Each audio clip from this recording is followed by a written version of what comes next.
Pode.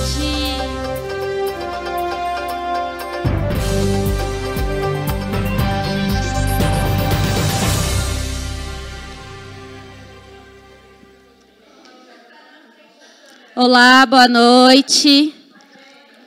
Vamos abrir aqui mais uma reunião do Parlamento Jovem, né? Nossa segunda reunião. Hoje a gente vai conversar sobre os conceitos básicos do Estado brasileiro, né, e as organizações dos poderes públicos. Então, a gente tem aqui nosso convidado, Dr. Bruno Bertolotti, ele é advogado aqui em Extrema, professor. Então, eu espero que vocês gostem. Ele é uma pessoa que participa do Parlamento Jovem há muito tempo, ele apoia o nosso projeto, então é muito bom estar recebendo o Dr. Bruno aqui. Então, gente, aproveitem, tá? Para conhecer um pouco mais. Esse assunto é muito importante porque ele é a base. Então, hoje vocês vão conseguir diferenciar os poderes, vai ser bem interessante, tá? Então, eu espero que vocês aproveitem e consigam compreender melhor esses assuntos, tá? Fique à vontade, doutor Bruno. Obrigada, viu? Obrigado, Mariana. Eu que agradeço. Boa tarde, ou boa noite já, né, a todos. É um prazer estar com vocês aqui. A Mariana fica falando esse negócio de doutor Bruno, tá? A gente dispensa, é só Bruno, tá? Tá muito bom. Não, doutor não é necessário, eu já falei para ela que não tem necessidade. Bom, ela já me apresentou, então vamos fazer aqui um bate-papo. É um bate-papo mesmo, pessoal, tá? Embora tenha esse negócio chato aqui separando a gente, não existe diferença aqui entre nós, não existe hierarquia. A ideia é nós fazermos, de fato, um bate-papo, uma conversa aqui. Então, vocês perguntem, interrompam quando achar necessário, tá? Gente, para nós conversarmos aqui a respeito do Estado, eu gostaria só de fazer uma rápida digressão histórica, né? E prometo que vai ser rápido mesmo. Alguns não gostam de história, essas coisas mais antigas, mas quando nós conversamos a respeito de Estado, é extremamente importante falarmos um pouco dessa questão histórica que envolve o Estado. Por um simples motivo.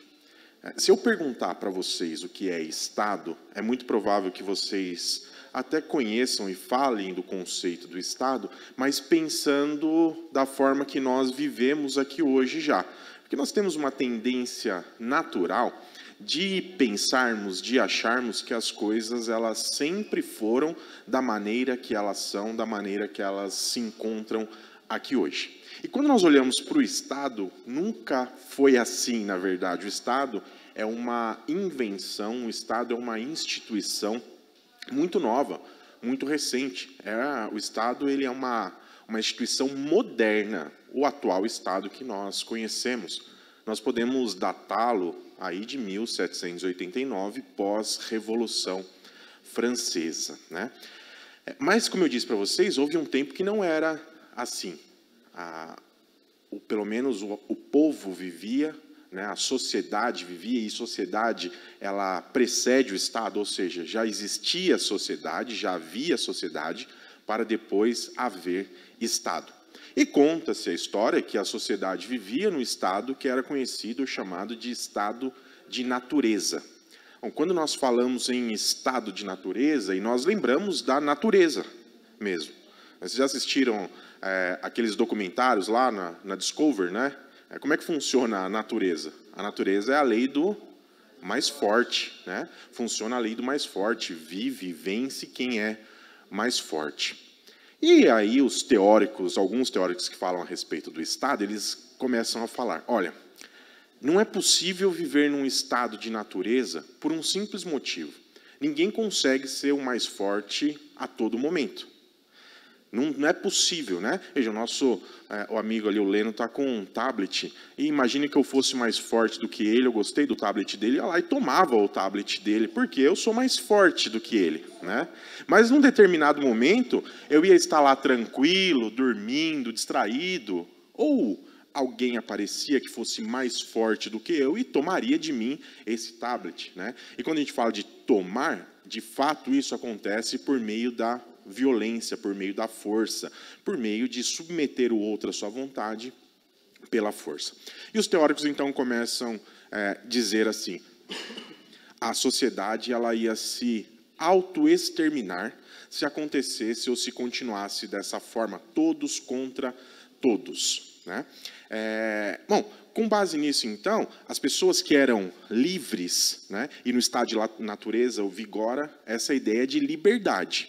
Mas a gente tem que convir que a liberdade total, ela não é liberdade. Eu não sei se vocês concordam, mas a liberdade total, nesse sentido, ela não pode ser liberdade. Porque se, de alguma forma, eu tenho que me submeter à vontade do outro pela força, porque todos nós somos livres, isso não é liberdade. Eu sou prisioneiro da força do outro. Não existe essa possibilidade, então, de liberdade. E aí surgiu a ideia, né?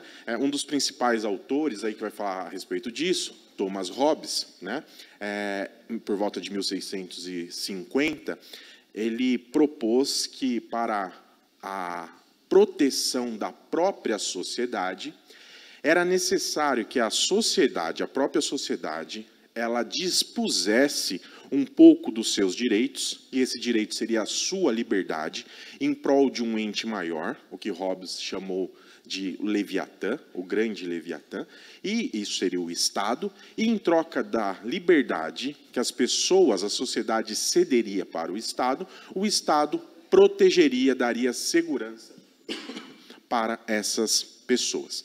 Em torno disso, se desenvolve uma teoria, não sei se vocês já ouviram falar, já conhecem sobre ela, que é a teoria do contrato social. Ou seja, a sociedade faz um contrato, cedendo parte da sua liberdade para o Estado, e em troca disso, o Estado, então, lhe dá proteção, lhe dá segurança. Então, essa é uma das teorias a respeito do Estado, e são as teorias chamadas de contratualistas. Existem mais... Contratualistas, isso, que é a ideia de um contrato. Existe um contrato na sociedade e o Estado. Tá? E esse contrato ele não pode ser desfeito. Então, essas são as teorias contratualistas. Vejam, se nós olharmos para essas teorias e formos nos aprofundar nelas, e vocês vão ver que ela é datada então de 1654, com Hobbes, é um momento em que a monarquia ela estava, de certa forma, já em declínio. E era necessário, então, algumas doutrinas, algumas teorias que desse poder ao absolutismo, na verdade, ao absolutismo. Então, tirando ali o Rousseau e talvez Locke, que falam um pouco a respeito disso, né, elas davam muito, as teorias contratualistas, elas davam poder, a ideia de poder ao soberano, o rei. Ele era o representante do Estado, o absoluto, né, a época do absolutismo. Como eu disse para vocês, se vocês pegarem, esses teóricos, eles, na grande maioria, eles eram sustentados pela monarquia. Então, eles não iam falar contra a monarquia. Por isso que diz que essas teorias, elas não faz muito sentido. Existe uma outra história daí, veja, eu não estou falando que é certa ou errada, mas que me parece que faz um pouco mais de sentido, é que o Estado, ele surge justamente não para proteger os direitos da sociedade, mas para proteger os direitos daqueles que possuíam dinheiro. É uma classe, né, começa a gente... pré-revolução francesa, ali uma classe conhecida chamada de burguesia, ela começa a fazer comércio, ela começa a ganhar dinheiro, ela começa a se expandir, só que ela não tem um poder que é chamado de poder político. Ela tem um poder financeiro, mas não tem o poder político. E daí, na verdade, que surge, né, pelo menos para quem pensa dessa forma, essa teoria, que é uma teoria mais crítica, o surgimento do Estado. O Estado ele nasce justamente para proteger o direito dessas pessoas. E se nós olharmos para o atual Estado, para o Estado moderno, né, me parece que isso é verdade. Tanto é que Karl Marx, né, ele dizia, olha, o Estado é um comitê de gestão da burguesia. ele vai gerir os interesses dessa classe econômica e o Estado ele vai refletir o interesse dessa classe econômica. E a partir disso, tudo se reproduz a partir dessa classe econômica. Ela é hegemônica, até mesmo os pensamentos que nós temos. Veja, nós somos, eu não sei vocês são, me parece, eu olho para a cara de vocês são ricos, né? Abastados, mas eu sou pobre. Eu sou pobre. Né? Eu dou aula de teoria do Estado. Vejam, pessoal, eu dou aula de teoria do Estado na faculdade. E eu falo isso para os meus alunos. Não, eu dou aula aqui em Extrema, na FAEX. Eu sou proletário. Se eu não for lá vender a minha força de trabalho, eu não tenho o que fazer. E a gente tem esse problema no Brasil, né? A falta de consciência de classe. Eu tenho consciência de que eu sou proletário, porque a única coisa que eu tenho para vender é minha força de trabalho. Se eu não vender minha força de trabalho, eu vou passar fome. Eu vou morrer de fome, porque eu não tenho condições de me manter para o resto da vida. E rico, na verdade, é aquele que tem condições de se manter para o resto da vida, sem mais trabalhar, e ele mantém até a 20ª geração dele. E é para essas pessoas que me parece, pelo menos o meu ponto de vista, tá, que o Estado existe. Esse Estado que nós temos hoje. Bom, mas nós não estamos aqui só para falar a respeito dessas questões históricas do Estado. Nós precisamos analisar algumas questões, são questões técnicas do Estado. Nós moramos num Estado, né, o Estado brasileiro, é chamada de a República Federativa do Brasil. A República Federativa do Brasil é um Estado democrático de direito. Tá? Estado democrático de direito. Essa ideia de direito começa a partir do Estado moderno, então, como eu disse para vocês, pós-Revolução Francesa. Bom, como eu falei um pouco aqui da burguesia, existem as partes boas. Disse para vocês, olha, a burguesia tinha dinheiro, mas não tinha o poder político. E eles se revoltaram, né? Eles se revoltaram. Eles não tinham qualquer condição de influenciar no poder. A única coisa que eles tinham, eles trabalhavam, eles produziam, eles faziam virar dinheiro e eram oprimidos pelo rei, tinha que pagar impostos para bancar o rei e toda aquela trupe lá que vivia em volta do rei, puxando o saco dele. Eles se revoltam, então eles vão lá, pegam, cortam a cabeça do rei e falam, a partir de agora não existe mais essa ideia do Estado se submeter à vontade de um homem, do rei que era o soberano. A partir de agora nós vamos instituir um Estado que é um Estado de direito. O que vai determinar o que uma pessoa pode fazer ou deixar de fazer ou não é mais o rei. Quem vai poder fazer isso é somente, tão somente, a lei. E toda e qualquer pessoa, inclusive os governantes, eles devem obediência à lei.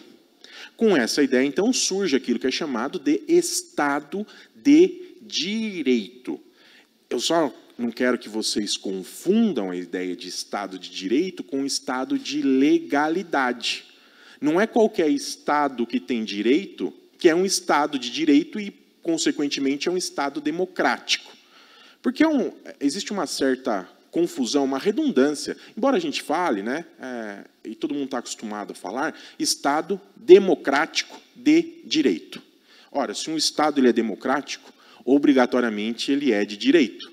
Se um Estado é de direito, não tem como ser outra coisa que não seja democrático. Mas existem alguns Estados que possuem leis, mas eles não são Estados de direito, são Estados de legalidade. Se nós pegarmos a Alemanha nazista possuía leis.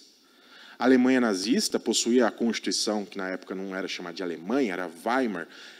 A Constituição de Weimar, de 1919, era uma das constituições mais sociais que existia, que garantia direitos para a população. E foi essa mesma Constituição que fundamentou o nazismo. Foi essa mesma Constituição que possibilitou aí por baixo o extermínio de 6 milhões de pessoas, né? Então, é só para vocês não confundirem Estado de direito com Estado de legalidade. Não é todo Estado que tem leis que é um Estado de direito. Aqui no Brasil, então, como eu disse para vocês, nós moramos num Estado democrático de direito. Outro conceito que eu quero deixar aqui para vocês é para a existência de um Estado. O que precisa para ter um Estado? Vamos só, o que vocês acham? O que é necessário para ter um Estado? Ó, população. Esse amigo falou população. Vamos lá. Poderes. Existem 3 elementos, pessoal, que são chamados de elementos morfológicos do Estado, ou seja, que eles compõem o Estado. Tá? O primeiro deles é território. Não existe Estado sem território. Estado precisa ter um território, o território é físico mesmo, e ele encontra aí os seus limites terrestres, no mar e aéreos. Eu não vou ficar entrando aqui nas questões da delimitação dos limites, mas o que nós precisamos saber é que não existe território, não existe Estado sem um território. Outro elemento constitutivo do Estado, a nossa amiga falou ali, população, não é bem população. Num sentido, pode ser população, é povo. Tá? População, quando eu falo população, população é um elemento numérico. É a quantidade de pessoas que encontra-se dentro do território nacional num determinado momento da história. Então, o correto é falar que é um povo. A gente chega à beira, de certa forma, a confundir esse elemento com população, mas é povo, precisa ter um povo. E a ideia é que esse povo possua uma unidade, o que leva também a ter, não é elemento do Estado, mas isso faz que exista uma nação. Tá? Não é elemento do Estado, o elemento do Estado é o povo, mas nós podemos também, de certa forma, pensar isso na ideia de nação. O que é nação, gente? O que vocês acham que é nação?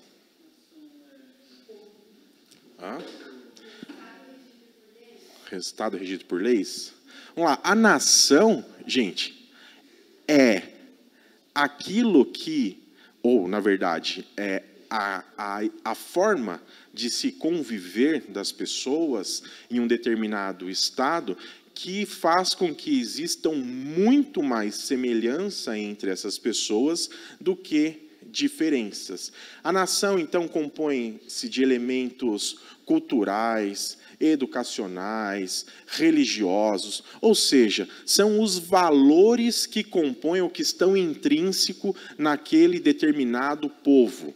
De modo que, imagina que mudou-se para o Brasil um japonês, tá? Chegou aqui. Veja, não tem nenhum conteúdo xenófobo minha fala. Quem me conhece sabe que eu não tenho essas questões. Ele chegou aqui, ele mudou-se para cá.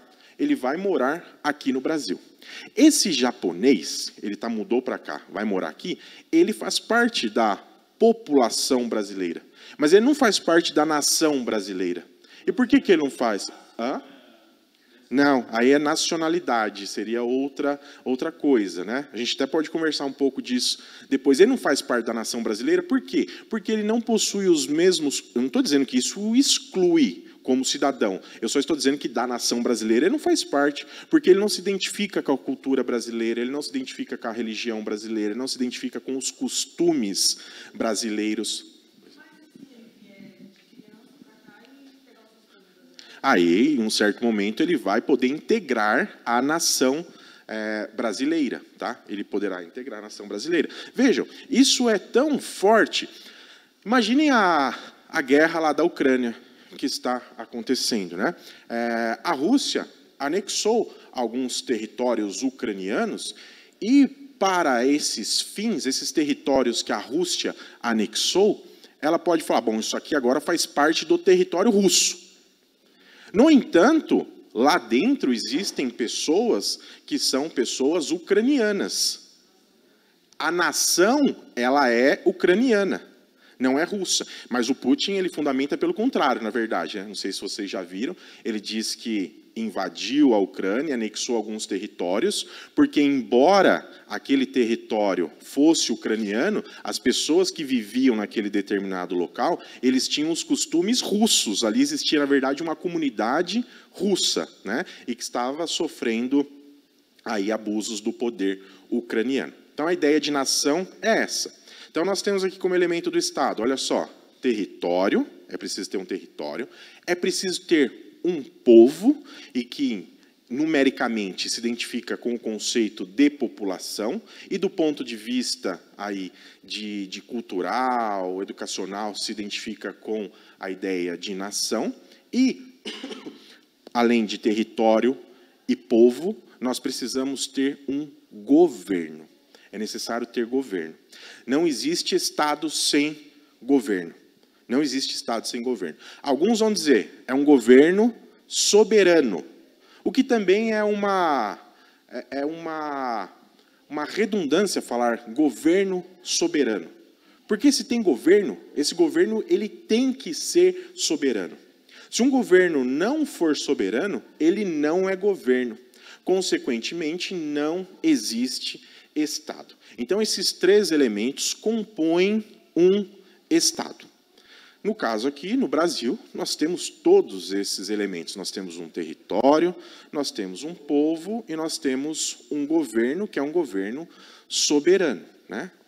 Ou seja, a ideia é que ele não se curve a outros entes que também são soberanos. A nossa vontade interna, ela sempre deverá prevalecer. Nós somos, então, um Estado, e nós somos um Estado democrático. Tá? Nós somos um Estado democrático. Então, o nosso sistema de governo é um sistema democrático. Um sistema em que possibilita que nós, de alguma forma, influenciemos na vontade e na formação do governo. Isso é feito por meio de um sistema que é chamado de sufrágio. O que é sufrágio? Sufrágio. Voto aí. Falou que é voto. Sufrágio é voto. O sufrágio ele é mais do que o voto. Não, o sufrágio ele é mais do que o voto. O sufrágio é a possibilidade, é o direito de exercer os direitos políticos, e esses direitos políticos são direitos ativos e direitos políticos passivos. Direito político ativo é o direito ao voto, ao exercício do voto periódico, que nós exercemos aí periodicamente a cada 2 anos, né? Em 2 anos para eleições municipais e mais 2 anos para eleições gerais. Mas eu disse para vocês que sufrágio não é só o direito ao voto, porque isso é um direito político ativo, também é o direito político passivo, que é a possibilidade de ser votado. A possibilidade, então, de eu colocar o meu nome numa disputa eleitoral. É muito provável que vocês, aqui tem alguém que é maior de 18 anos? Ninguém que é menor de 15? 15? Então você não tem direito eleitoral nem ativo nem passivo, tá? Quem tem a partir de 16 anos já tem aí o direito político ativo, que é a possibilidade de votar. Mas se você não tem 18 anos, você aí não possui os direitos políticos passivos, que é a possibilidade de votar, né? Eu já possuo os direitos políticos plenos, inclusive posso ser presidente da República. Tem idade para ser presidente da República, que tem que ter no mínimo 35 anos, tá? Mas a ideia de democracia, pessoal, é essa, de influenciar no governo. Eu não gostaria, né? Toda vez que a gente fala de democracia, parece que remete a voto, não parece? Todo mundo, se eu falar, o que é democracia? A possibilidade de votar. Esse é um conceito de democracia muito mesquinho. Esse é um conceito de democracia muito fechado, né? Votar é algo tão pequeno. Muitos países por aí que possuem um regime comunista, desculpe, vocês vão achar que eu estou falando de falei comunista aqui, né? Na verdade, é um regime ditatorial. Vocês vão achar que eu estou falando que o comunismo logo é ditatorial, e não é isso. Mas muitos países que possuem um regime ditatorial possuem direito ao voto. As pessoas podem votar. As pessoas exercem o direito de voto, mesmo estando dentro de uma ditadura. Porque é possível que isso aconteça, porque o voto é apenas uma das facetas da democracia e ele pode ser facilmente manipulado. Tanto é que a democracia, já dizia Aristóteles, ela vai se degenerar em demagogia. Ele fala, a democracia, Aristóteles dizia, ela se degenera em demagogia. A possibilidade da manobra de se manobrar o povo para atingir interesses extremamente pessoais. Se vocês abrirem os noticiários, vocês vão ver essas situações, infelizmente, acontecendo diariamente. Então, nós somos um Estado democrático e nós vivemos numa república. A ideia da república traz aqui a ideia que está coladinha com a democracia da necessidade de alternância de poder. Não existe, como existe numa monarquia, a permanência eterna, e essa permanência eterna ela vem de questões hereditárias no poder. E é por isso que nós temos essa periodicidade na ocupação dos poderes. Tá? Pelo menos no poder executivo e no poder legislativo, nós temos essa alternância de poder que é próprio da república. A ideia que é romano, que acontecia no Império Romano, res, que é coisa, quer dizer coisa pública. A coisa é pública, então a coisa é de todos. Por isso deve ter essa alternância no poder. Então, nós temos esse regime republicano. Para além disso, nós vivemos num Estado que é chamado de Estado federado. Então, nós temos uma federação. O que é federação, pessoal? Alguém sabe o que é? Quer falar o que é federação? Se arrisca? Vamos lá, gente. Pode falar, pode falar. Você chegou perto na população lá, agora vai ser. Vai. Não?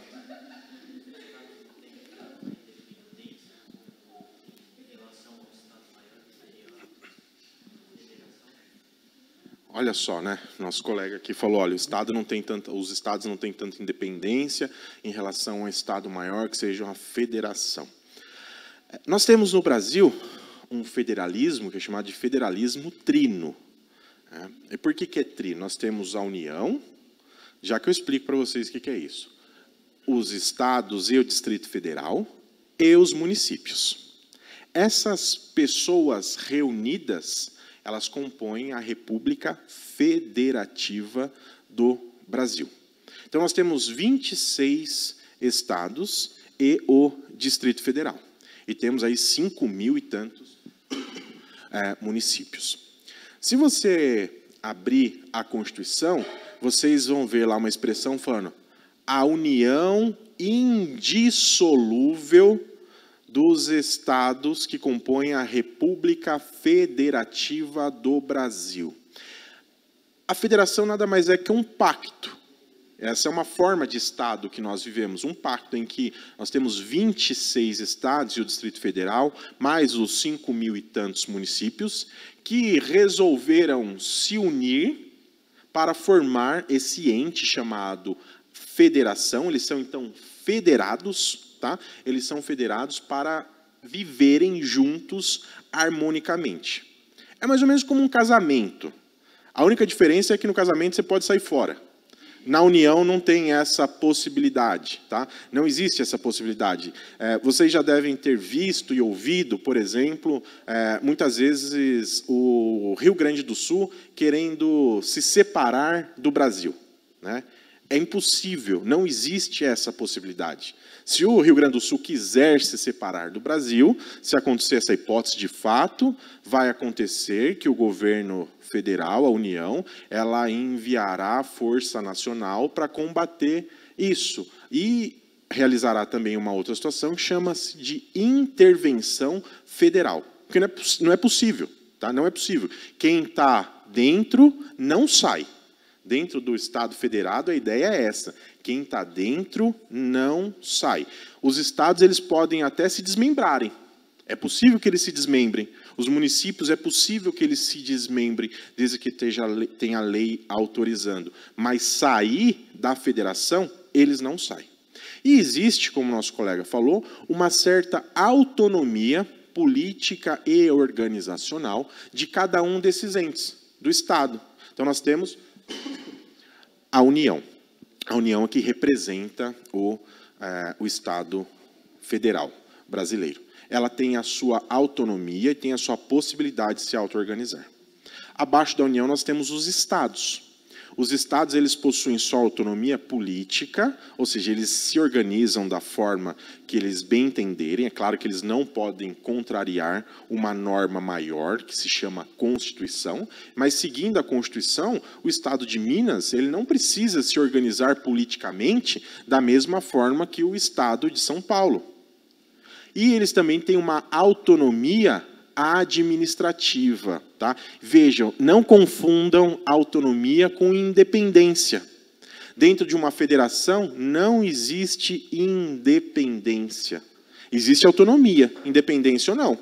Vejam, vocês aí talvez morem com os pais de vocês, ou a pessoa que é responsável por vocês, né? Isso aconteceu comigo, eu morava com meu pai, com a minha mãe, e eu tinha autonomia para fazer algumas coisas. Mas outras coisas, meu pai falava, quando você tiver seu dinheiro, você sustentar, você faz o que você quiser da sua vida. Eu tinha autonomia, mas eu não tinha independência, eu não era independente. Essa é a ideia que nós temos numa federação. O Estado possui autonomia, mas não possui independência. E aqui no Brasil nós temos, então, o que é chamado de federalismo trino. Por que é trino? Nós temos a União, temos os Estados, o Distrito Federal e os municípios. Foge do conceito clássico de federalismo. Nos Estados Unidos, por exemplo, que é o berço do federalismo, esse federalismo ele é dual, é só União e Estados. Nos Estados Unidos não existem municípios, tá? Não existem algo que eles chamam de condados, mas eles só possuem autonomia administrativa. Eles não possuem autonomia política para se auto-organizar.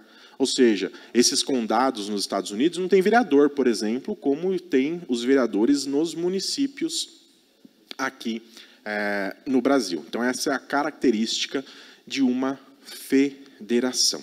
E outra característica, pessoal, já a gente caminhando para o final, né? Daqui a pouco vocês já estão de saco cheio de me ouvirem. Podem falar a verdade, né? Eu sei que isso acontece com todos. Outra característica é que existe uma divisão, uma separação de poderes dentro de um Estado democrático de direito. Não pode haver concentração de poderes. A concentração de poderes, ela leva ao abuso do poder. De modo que, para que isso não aconteça, a ideia é que o poder ele seja diluído. Na verdade, o poder é único. O poder ele é único. O artigo 1º da Constituição vai dizer: todo poder emana do povo, que exerce por meio dos seus representantes. O poder, então, na verdade, é do povo. O poder é do povo. Mas como nós não vivemos mais uma democracia, nunca vivemos, né? Mas como não temos uma democracia direta, como diz que era a democracia grega, e que vocês vão ver, tinha um monte de problema na democracia grega que é tão louvada, né? Não era bem uma democracia, não. Não, era para o povo próprio de lá, mas para alguns, né? Era para alguns, era uma oligarquia, na verdade. Era para quem tinha dinheiro, para quem tinha possibilidade de se dedicar àquilo, né? Então, vamos nos reunir na praça para discutir a respeito dos problemas da cidade. E quem pode se reunir na praça para discutir a respeito dos problemas da cidade? Quem que pode fazer isso? Só você.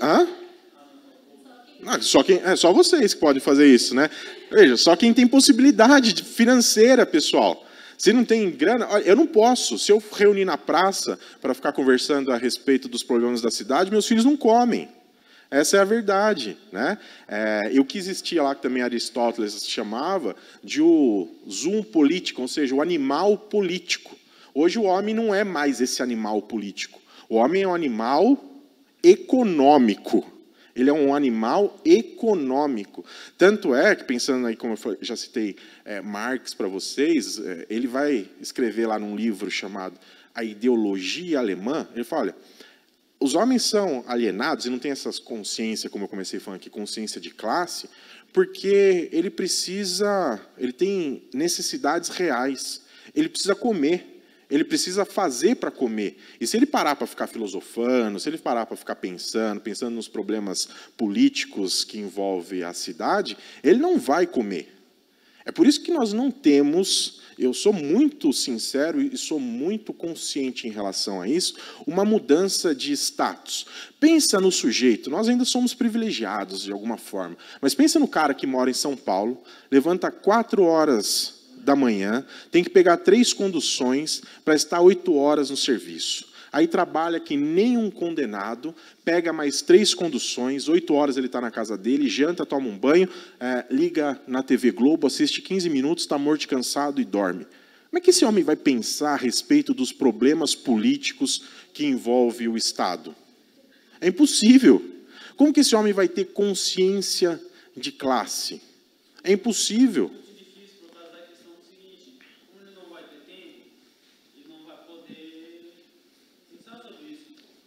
Então, mas ele não tem tempo por um simples motivo. Porque se ele fizer outra coisa, ele não vai comer. Porque ele precisa. O trabalhar é uma necessidade real. Né? O trabalhar é uma necessidade real. E isso aí gera alienação. Então, a alienação e está todo mundo feliz. Porque aí esse homem que trabalha esse tanto aí, o que aconteceu com ele? Ele conseguiu comprar um carro parcelado em 60 vezes. Ele está feliz com isso. E ele não quer perder esse status. Ele não quer voltar atrás. Ele não volta atrás de jeito nenhum. Não, mas ninguém quer voltar atrás. Ele quer mais. Mas só que ele pensa que pelo fato de ele ter conseguido comprar um carro e ter conseguido uma casa na Minha Casa Minha Vida, ele mudou totalmente de status. Ele está em outro patamar. Agora ele faz parte de uma outra sociedade. E, quando, na verdade, é uma grande mentira. Mas vamos voltar aqui para falar da separação dos poderes que nós estávamos falando. Que no Estado democrático, então, nós temos a ideia de separação de poderes. Nós não podemos ter concentração de poder. Disse para vocês que a Constituição do Brasil vai falar que todo poder emana do povo. O poder é nosso. O poder não são dos nossos representantes. Esses somente representam a nossa vontade. O poder é nosso. E se o poder é nosso, se nós quiséssemos, nós retomaríamos o poder.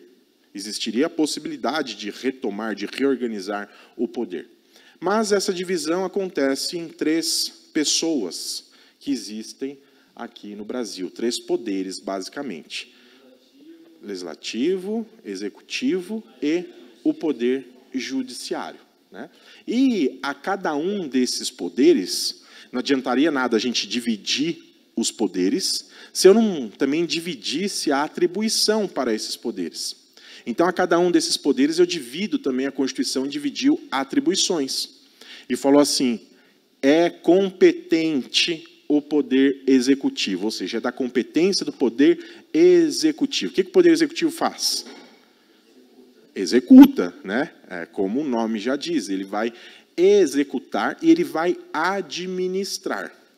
O poder legislativo, basicamente, né, ele vai criar as normas abstratas, as normas gerais, para que o poder executivo ele possa executá-las. É uma outra atribuição também muito esquecida, talvez seja tão importante quanto legislar, do poder legislativo, que é de fiscalizar. A função dele também é de fiscalizar o poder executivo, né?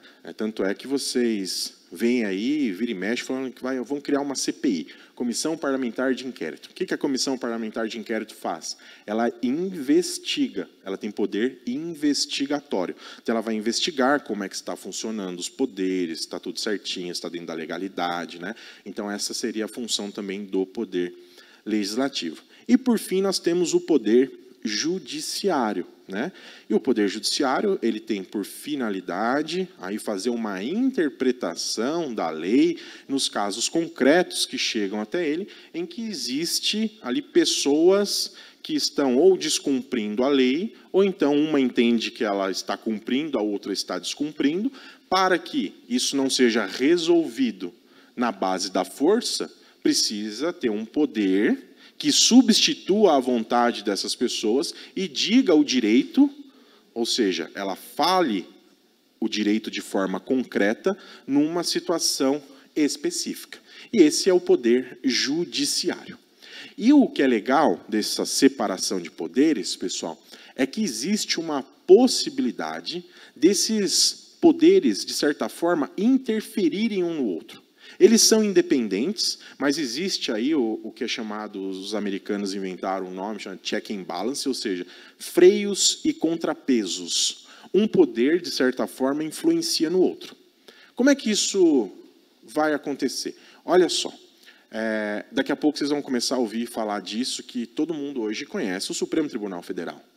Talvez você conheça todos os ministros que compõem o Supremo Tribunal Federal. Nós estamos aí, às vésperas, em abril, um dos ministros vai se aposentar, o Ricardo Lewandowski. Ele se aposenta, pois em julho ou novembro, não sei se é mais uma, a Rosa Weber, ela se aposenta também. Como é que uma pessoa vira ministro do Supremo Tribunal Federal? Existe uma indicação do presidente da República. Olha só, o Supremo Tribunal Federal é um órgão, é o órgão de cúpula, é o órgão máximo do Poder Judiciário.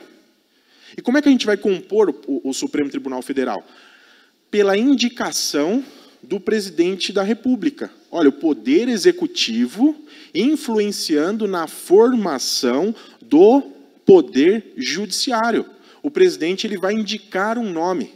Após indicar esse nome vai precisar ser ouvido, essa pessoa é ouvida, ela é sabatinada pelo Senado Federal, com uma comissão no Senado Federal.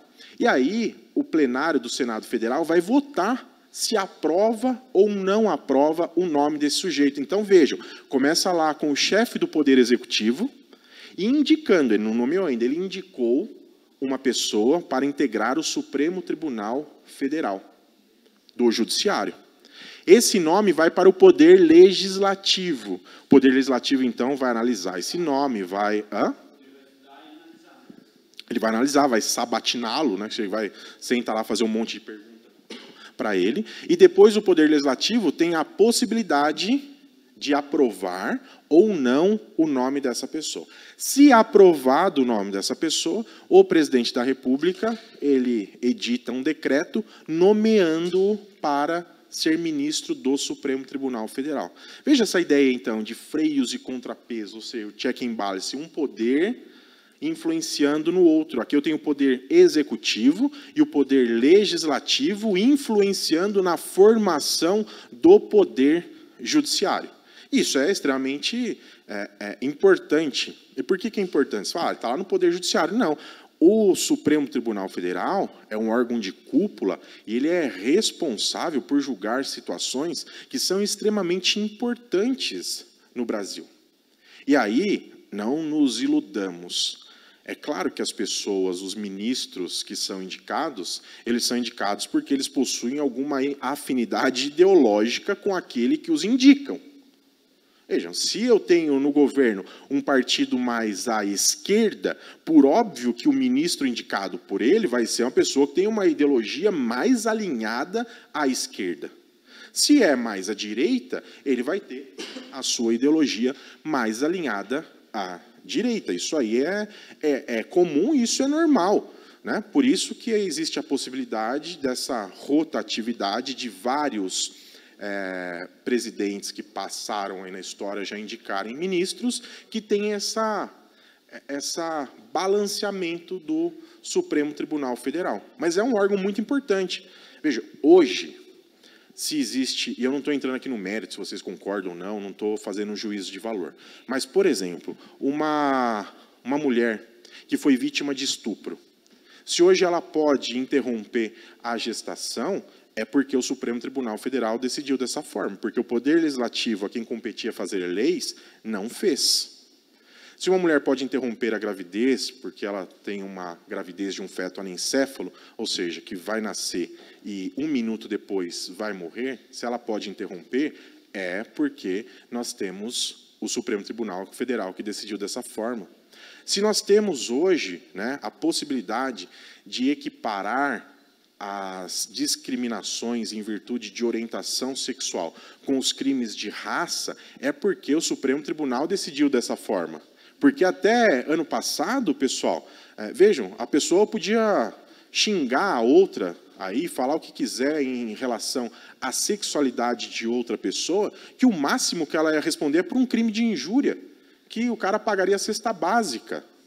O Supremo Tribunal veio e falou, não, nós vamos equiparar isso com os crimes que estão previstos lá na Lei 7616, de 89, a partir de agora isso vai ser equiparado a crime de racismo, que uma pena muito maior e apenado com reclusão. E por que isso aconteceu? Porque o Poder Legislativo, a quem competia fazer leis para essa finalidade, não fez, permaneceu lá inerte, né? Uma hora, se vocês tiverem curiosidade, eu estudei isso no meu mestrado, algo que se discute muito, é por isso que vocês conhecem o Supremo Tribunal Federal, por conta de uma situação que chama-se de ativismo judicial. Fala, olha, o Supremo Tribunal Federal, o Judiciário, ele está se intrometendo em situações que são reservadas a políticas. A política. Deveriam ser tomadas na esfera política. Olha só, outra coisa. Se nós temos a possibilidade hoje de casamento de pessoas do mesmo sexo, foi porque o Supremo Tribunal Federal fez isso. Porque o parlamento, né, que está lá recheado de pessoas que nos representam, mas, na verdade, eles representam uma sociedade conservadora e retrógrada, não legislou sobre isso até hoje. Coube ao Supremo Tribunal Federal decidir sobre essas questões. Aí fala, o Supremo Tribunal Federal é ativista, ele está entrando em mérito que não é dele, né? É uma crítica que pode acontecer, mas a gente não pode ficar o resto da vida esperando os nossos representantes, entre todas as aspas, que estão lá no Congresso Nacional, legislar. Enquanto isso, os direitos das minorias vão sendo cada vez mais vilipendiados aí. Mas, eu falei que ia terminar, né?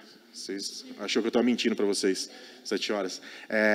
Só para nós, então, recobrarmos aqui, pessoal, que nós vivemos num Estado, esse Estado ele é democrático, é uma república, essa república ela é federada, como eu já disse para vocês, e existe aqui a ideia de separação de poderes, onde os poderes estão distribuídos em competências para o poder executivo, poder legislativo e poder judiciário. São esses aqui os conceitos elementares, ou os conceitos mais importantes de um Estado. Veja, eu volto a dizer para vocês, hoje, daqui a pouco, eu vou para a faculdade dar aula de Teoria Geral do Estado. A gente passa um semestre estudando a respeito de Teoria do Estado, né? Aqui nós tivemos 40 minutos para conversar um pouco sobre isso, não dá para esgotar. Se vocês quiserem ir lá a qualquer hora, vocês estão mais do que convidados, serão bem-vindos nas nossas aulas. Eu agradeço pela atenção de vocês, Bruno, espero não ter os aborrecido muito. Antes de você terminar, tem uma perguntinha. Pode perguntar. Então, meu nome é Yasmin. Enquanto a gente estava falando sobre o Estado, eu anotei uma pergunta sobre sua opinião pessoal. Você acha que o Estado atual é justo? Se é justo? Não, de forma nenhuma. Não é. Evitou 10 processos nessa parede. Não. Explica. Explico o porquê. Olha, eu sou um operador do direito, tá? Eu trabalho com direito. E talvez tenha alguém aqui que queira fazer direito, eu não estou desanimando vocês, não, de forma nenhuma. Mas o direito é o instrumento pelo qual ele rege o Estado e rege as relações das pessoas entre si e com o Estado. As pessoas acham que o Estado é neutro, pessoal. Primeira coisa, não existe neutralidade na vida, é a primeira coisa, não existe. E no Estado, muito menos. O Estado, muito menos. Por que não é neutro? Olha, isso aí é uma questão simples. A ideologia de um determinado momento ela é ditada pela ideologia da classe dominante. A ideologia da classe dominante, embora numericamente seja bem menor, é a ideologia burguesa. Nós temos aqui uma situação em que nós vivemos num neoliberalismo aqui, em que foi possível, né, e foi uma sacada muito grande, não só do Estado, mas dessa ideologia neoliberal, colocar todo mundo no mesmo pacote e todo mundo pensando as mesmas coisas, todo mundo se interessando pelas mesmas coisas, ao ponto de que a pessoa que mora numa comunidade lá no Rio de Janeiro, por exemplo, estou dando esse exemplo para a gente pensar numa questão mais distante, mas o sujeito que mora na comunidade lá no Rio de Janeiro, ele tem os mesmos desejos, os mesmos anseios do que o filho do Eike Batista. Os mesmos. Por que que ele tem os mesmos? Ele quer andar com os mesmos tênis que o cara anda, ele quer ter os mesmos gostos, porque a ideologia neoliberal fez isso, e essa é a ideologia do Estado. Então, não adianta, primeira coisa, pode entrar lá o mais comunistão aqui no Estado brasileiro, você fala, esse cara é bom, esse cara olha mesmo, é de esquerda. Vai mudar isso aqui, pessoal, vai mudar isso aqui, vai mudar a quantidade que a burguesia deixa mudar. Direitos humanos é uma prova disso. Direitos humanos é um puta de um avanço, eu sou professor de direitos humanos, dou aula de direitos humanos, mas os direitos humanos é migalha que a burguesia deixa dar para nós, para que o povo não se revolte e não meta fogo no parquinho. Então, o Estado não é justo e não vai ser justo nunca. Enquanto o Estado tem essa ideologia, tá? Qual que é a ideologia? A ideologia do capital. Na escola, pessoal, na escola vocês aprendem isso. Hoje, nas escolas vocês aprendem isso hoje. Nas escolas vocês estão aprendendo aí empreendedorismo. Aposto que vocês estão aprendendo a empreender, empreendedorismo. Então. Mas estão aprendendo empreendedorismo. Hã?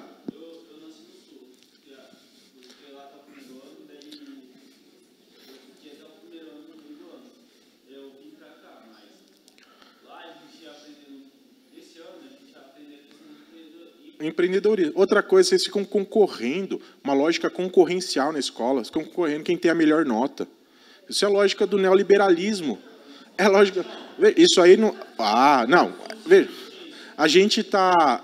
É que eu falo sempre, pessoal, tem gente que pega, às vezes, uma exceção, e uma exceção a gente quer transformar em uma regra, né? Mas é isso, é a lógica da concorrência. E daí você vai ser, se for estar estudando lá empreendedorismo, entre aspas, você está estudando a ser empreendedor. E aí o sujeito, então, ele vai empreender. Eu começo a falar, eu não sou mais empregado. E não é uma crítica, pelo amor de Deus, à profissão, quem faz isso, tá? Não me entendam mal. A partir de agora eu sou Uber. Eu faço o meu salário, eu ganho quanto eu quero. Quanto eu quero entre todas as aspas também, né? Eu ganho quanto eu quero. Eu sou empregado de mim mesmo. O cara tem que trabalhar 24 horas para conseguir comer, mas é o simples fato dele falar que ele não está submetendo a ninguém. Lógico que ele está submetendo. Ele submete, ele é empregado da mesma forma. E o Estado, ele está cheio dessas coisas, cheio dessa ideologia. A gente pode falar de nome, não tem problema, né? Quem não gostar, me processe. Aí, entrou agora o atual presidente, aí o Lula. Pessoal, vai mudar muita coisa? Não vai mudar nada. Gente, o Lula, nos primeiros mandatos dele, foi o presidente que mais incentivou o capital. Na verdade, o Lula ele ganhou as eleições agora porque o capital quis. Pessoal, Lula não ganhou a eleição porque o povo quis.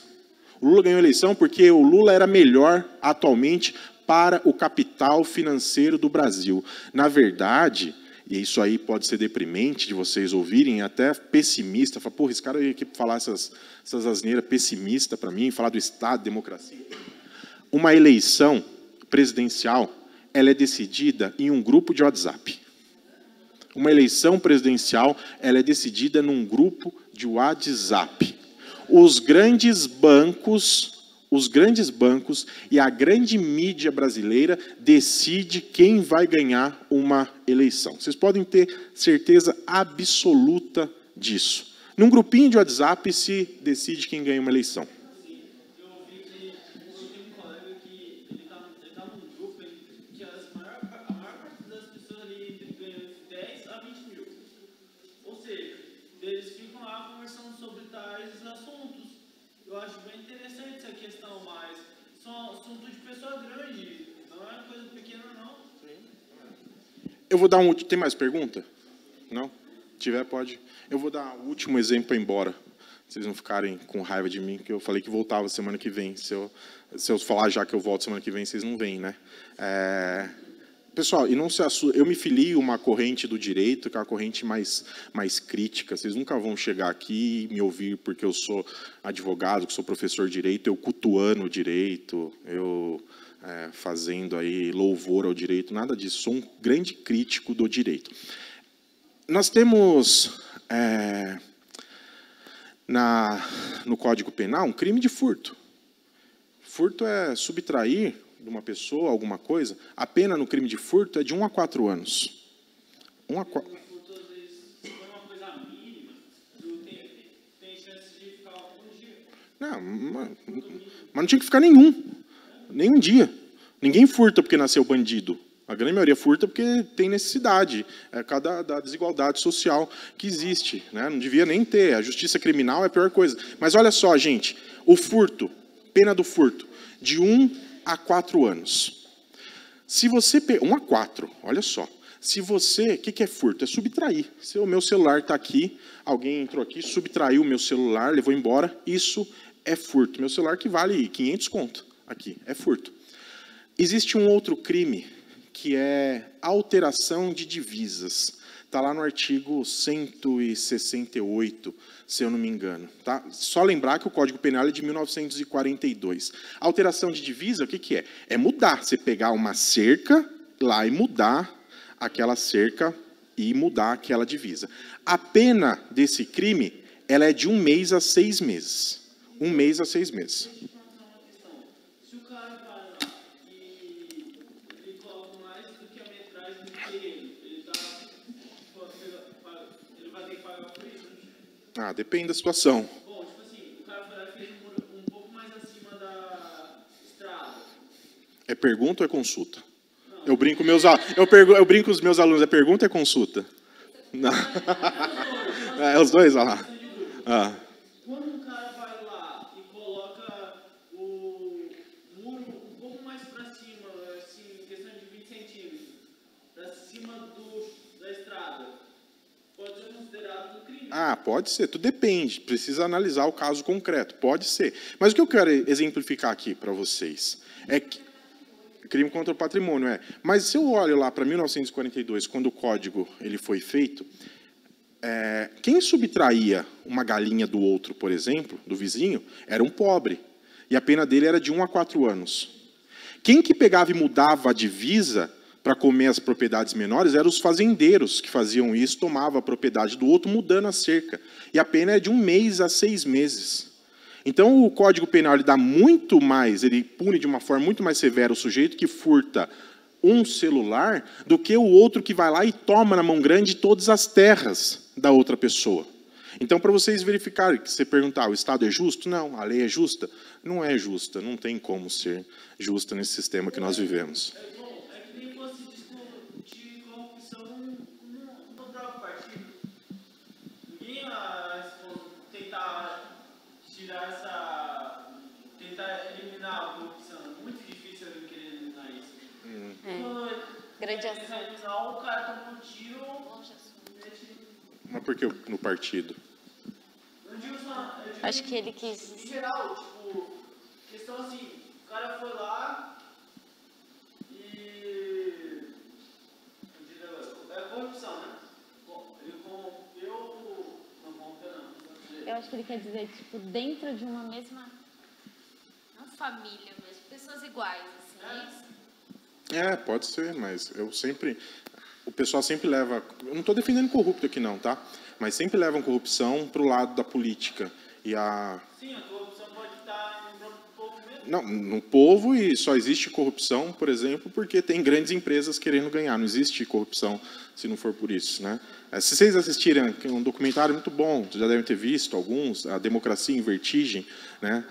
Lá no final, Democracia em Vertigem, um sujeito foi eleito para o Congresso, lá, parlamentar, recentemente, e ele está lá passeando, ou chegando lá, ele encontra com uma pessoa que é empresário, grandes construtoras, né? Fala, você por aqui? Daí esse cara da construtora fala, não, quem é novo aqui é você. Nós sempre estivemos aqui, né?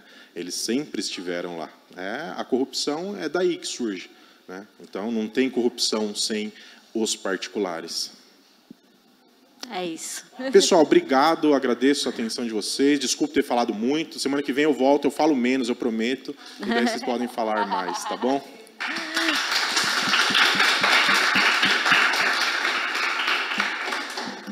Obrigada, Bruno. Pessoal também. E é isso. Até semana que vem, na nossa próxima reunião sobre orçamento público, né? Tá bom. Aí a gente vê, tem um joguinho legal que dá para fazer. Aí a gente vai conversando, tá bom? Obrigada a todos. E é isso.